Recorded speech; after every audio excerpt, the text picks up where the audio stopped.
रहा। अगर कोई भटक जाए तो मेरे स्पेस सूट के सिग्नल को फॉलो करना। रेडी? रेडी। क्या आप जानते हैं कि टॉम क्रूज अपनी अगली मूवी स्पेस में शूट करने वाले हैं और नासा का एक मिशन उन्हें और डायरेक्टर डग लाइमन को न सिर्फ स्पेस में ले जाएगा बल्कि वो लोग इस मूवी के लिए एक नया सेट भी बिल्ड कर रहे हैं। लेकिन टॉम क्रूज से पहले भी रशियन फिल्म विजॉव के क्रू ने इंटरनेशनल स्पेस स्टेशन यानी ISS में 12 दिन बिताए थे और उस फिल्म का 35 मिनट का सेगमेंट वहीं शूट हुआ था। पर ये तो सिर्फ शुरुआत है, क्योंकि स्पेस में और भी एक्साइटिंग चीजें हो रही हैं और एक कंपनी तो स्पेस में ऑफिसर्स, स्टेडियम्स, होटल्स और लैब्स बनाने की भी सोच रही है। आइए जानते हैं कि क्या है ये पूरा मामला। सबसे पहले दोस्तों, टॉम क्रूज की मूवी की ही बात करें तो अभी तक इसका नाम सामने तो नहीं आ पाया है, लेकिन $200 मिलियन की लागत से बनने वाली इस फिल्म में टॉम क्रूज को स्पेस वॉक करते हुए भी दिखाया जाएगा। इस समय उन्होंने एक्सिम स्पेस नाम की एक प्राइवेट कंपनी को हायर किया है जो कि एक एक्सपेंडेबल स्टूडियो मॉड्यूल बनाएगी जो बाद में स्पेस में लॉन्च करके ISS के साथ अटैच कर दिया जाएगा और फिर वहां पर शूटिंग हो सकती है। उम्मीद तो ये भी है कि 2024 में हमें शूटिंग शुरू होते हुए नजर आ सकती है, लेकिन ये तो सिर्फ शुरुआत भर की बात है, क्योंकि जैसे जैसे प्राइवेट कंपनीज स्पेस रेस में एंटर कर रही हैं, उनके आइडियाज भी और ज्यादा चैलेंजिंग होते जा रहे हैं। जैसे कि ऑर्बिटल रीफ नाम की एक कंपनी स्पेस में एक पूरा बिजनेस पार्क बनाना चाहती है, जहां पर अलग अलग offices, movie studios, sports stadiums और रिसर्च लैब्स होंगी। ऑर्बिटल रीफ का नाम आपने शायद पहले कभी ना सुना हो, लेकिन इस कंपनी ने जेफ बेजोस की ब्लू ओरिजिन से लेकर बोइंग और सीरा स्पेस जैसी कई कंपनीज शामिल हैं और उनका टारगेट है कि जब 2030 में ISS को डीकमीशन कर दिया जाएगा, तब तक ये लोग अपना एक प्राइवेट और कमर्शियल स्पेस स्टेशन लॉन्च कर चुके होंगे। इस काम के लिए नासा की तरफ से उन्हें $130 मिलियन की ग्रांट भी दिसंबर 2021 में दे दी गई थी। ये ग्रांट नासा के लो अर्थ ऑर्बिट डेवलपमेंट प्रोग्राम का हिस्सा है, जिसमें वो बहुत सारी अलग अलग प्राइवेट स्पेस कंपनीज को सपोर्ट कर रहे हैं ताकि जितने भी लो अर्थ ऑर्बिट के छोटे मोटे काम हैं, जैसे सैटेलाइट्स या फिर पूरा का पूरा स्पेस स्टेशन लॉन्च करना, ये सब प्राइवेट कंपनीज खुद ही कर पाएं और नासा फिर आगे डीप स्पेस की रिसर्च पर अपना फोकस शिफ्ट कर सके। ऑर्बिटल रीफ नाम की इस कंपनी ने अगस्त 2022 में क्रिटिकल सिस्टम डेफिनेशन रिव्यू पास किया था, जिसका मतलब है कि उनका जो प्लान्ड आर्किटेक्चर है उसे नासा ने अप्रूव कर दिया है और उसके बाद से वो डिजाइन फेज में एंटर कर चुके हैं। ऑर्बिटल रीफ का जो स्पेस स्टेशन होगा उसे ऑर्बिटल रीफ ही बुलाया जाएगा और ये धरती से करीब 400 किलोमीटर की दूरी पर फ्लोट करेगा। जी हाँ दोस्तों, यहाँ पर अलग अलग स्पेसेस में कंपनीज के लिए लो ग्रेविटी रिसर्च करना और साथ ही कुछ स्पेशल प्रोडक्ट्स मैन्युफैक्चर करना काफी आसान हो जाएगा और इसके अलावा टूरिज्म और फिल्म्स जैसे सेक्टर्स को भी वो एक्सप्लोर कर रहे हैं। अब आपके मन में ये सवाल एक जरूर आ सकता है कि टूरिज्म और फिल्म मेकिंग तो ठीक है, लेकिन कोई कंपनी अपने एम्प्लॉयज को स्पेस में काम करने क्यों भेजेगी भला? इसके बहुत से कारण हो सकते हैं। अगर एक एग्जाम्पल से आप इसे समझना चाहें तो बहुत समय से ये बात चल रही है कि जल्द ही अब साइंटिस्ट ऑर्गन्स को लैब में ग्रो करने लग जाएंगे, जिसके कारण हार्ट, किडनी या लिवर ट्रांसप्लांट के लिए अब पेशेंट्स को डोनर्स का वेट नहीं करना पड़ेगा। इस पूरी प्रोसेस में एक बड़ी अड़चन अर्थ की ग्रेविटी ने डाली हुई है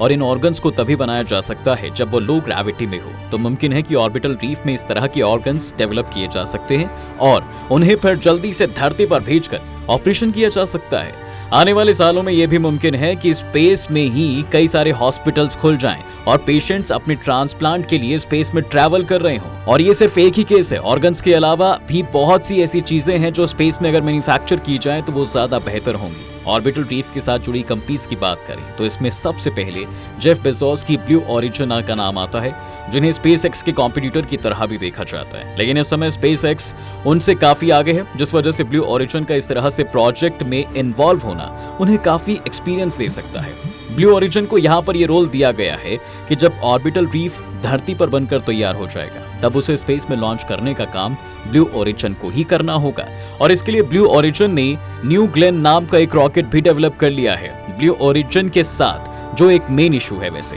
वो उनका BE-4 इंजन है जो इस रॉकेट में इस्तेमाल किया जाना है, लेकिन शुरुआत से ही इसमें कई प्रॉब्लम्स चल रही हैं। पहले ये कि इंजन इनफ टाइम के लिए चल नहीं रहा था, इसके बाद कई डिलेज के बाद कुछ दूसरे टेस्ट भी ये फेल हो गया था और अभी रिसेंटली 2023 में खबर आई है कि टेस्ट में ये इंजन ब्लास्ट भी हो गया था, जिस वजह से ये डिलेज बढ़ते जा रहे हैं और ब्लू ओरिजिन की रेपुटेशन भी दांव पर लगी हुई है, स्पेशली तब जब SpaceX का Falcon 9 आसानी से न सिर्फ ऑब्जेक्ट्स को स्पेस में लॉन्च कर रहा है बल्कि एक रीयूजेबल रॉकेट है जो कि शटल से अलग होने के बाद वापस धरती पर सेफली लैंड भी कर जाता है। इसके बाद ऑर्बिटल रीफ में जो दूसरी सबसे बड़ी कंपनी इन्वॉल्व है वो है सेरा स्पेस। अगर स्पेस में ऑर्बिटल रीफ जैसी प्राइवेट फैसिलिटी बनाई जाएगी तो वहां पर कार्गो और ह्यूमंस को ले जाने के लिए एक व्हीकल की भी जरूरत होगी, और इसलिए Sierra Space Dream Chaser space plane को बिल्ड कर रहा है, जो कि एक मिनी स्पेस शटल की तरह होगी, और इसके पहले व्हीकल का नाम टेनेसिटी रखा जाएगा। और नासा के साथ इन्होंने ऑलरेडी कोलैबोरेट करना शुरू कर दिया है। सिर्फ इतना ही नहीं, 2024 में ये लोग कई लाइफ साइंस एक्सपेरिमेंट इक्विपमेंट्स को जर्मन बायोटेक कंपनी यूरी के लिए आईएसएस तक भी ट्रांसपोर्ट करने वाले हैं, और ऐसे करीब 6 मिशन प्लान किए गए हैं। अंत में ड्रीम चेजर से उनकी उम्मीद ये है कि ये धरती और ऑर्बिटल रीफ के बीच में एक टैक्सी सर्विस की तरह काम करके, जिसमें बैठकर लोग जब चाहें एक जगह से दूसरी जगह जा सकें, और साथ ही इस तरह के डिजाइन के साथ फायदा ये है कि ये धरती के किसी भी रनवे पर लैंड कर सकता है, जिस वजह से अगर कभी कोई मेडिकल इमरजेंसी हो जाए तो एक पेशेंट को स्पेस से सीधा किसी मेजर एयरपोर्ट पर लैंड करवाकर हॉस्पिटल ले जाया जा सके। जबकि अभी हमारे एस्ट्रोनॉट्स डेजर्ट्स या ओशियंस के पास लैंड करते हैं, जहां पर कनेक्टिविटी एक्सपेक्ट करना अंधेरे में आटा छानने जैसा होगा। लेकिन इस समय बस एक ही इशू है कि टेनेसिटी को वेलकम सेंट्योर नाम के एक रॉकेट की मदद से लॉन्च किया जाना है, जिसमें ब्लू ओरिजिन का BE-4 इंजन इस्तेमाल होने वाला है, और जब तक इस इंजन की टेस्टिंग कंप्लीट नहीं हो जाती, सेरा के प्रोजेक्ट्स भी अटके हुए हैं। इसके बाद आखिरी में रेड वायर नाम की एक कंपनी भी ऑर्बिटल रीफ के साथ जुड़ी हुई है, जो कि इसके स्ट्रक्चर्स बनाने वाली है, जो लोग ग्रेविटी में लैब्स और ऑफिस की तरह एक्ट करेंगे और ऑर्बिटल रीफ का मेजर हिस्सा अक्वायर करेंगे, और उन्हें इस तरह डिजाइन किया जाना है कि वो सिर्फ काम चलाऊ ऑफिस या लैब स्पेस ना हो, जो किसी तरह बस स्पेस में फ्लोट करती हुई दिखाई दे, बल्कि उनमें इनफ स्पेस और एस्थेटिक फीचर्स का होना भी काफी जरूरी है, जो कि डिजाइनर्स के लिए एक नई दुनिया खोल देता है। मशहूर होटल चेन हिल्टन भी इस प्रोजेक्ट से जुड़ा हुआ है, और वो भी इन मॉड्यूल्स और कैप्सूल्स को ज्यादा कंफर्टेबल बनाने की कोशिश में लगे हुए हैं। हिल्टन इससे पहले एक स्पेशल तरह की कुकी भी बना चुका है, जिसे स्पेस में बेक किया जा सकता है, इसलिए उनका स्पेस के साथ रिश्ता नया नहीं है। आखिर में सवाल यह है कि इसमें आपके और हमारे जैसे लोगों के लिए क्या है। देखिए, अगर इतिहास को देखा जाए तो बहुत कुछ, क्योंकि जब भी इस तरह के बड़े और एम्बिशियस प्रोजेक्ट्स हाथ में लिए जाते हैं तो फिर उसे ऐसी टेक्नोलॉजीज निकलती हैं जो पूरी दुनिया को फायदा पहुंचाती हैं। फिर चाहे वो रेडियो हो, GPS हो या फिर इंटरनेट, ये सभी मिलिट्री द्वारा बनाए गए थे, लेकिन बाद में ये हमारी जिंदगियों में किस तरह काम आए हम सभी जानते हैं। ऐसे ही इन प्रोजेक्ट्स में भी जैसे जैसे नई नई प्रॉब्लम्स आती रहेंगी,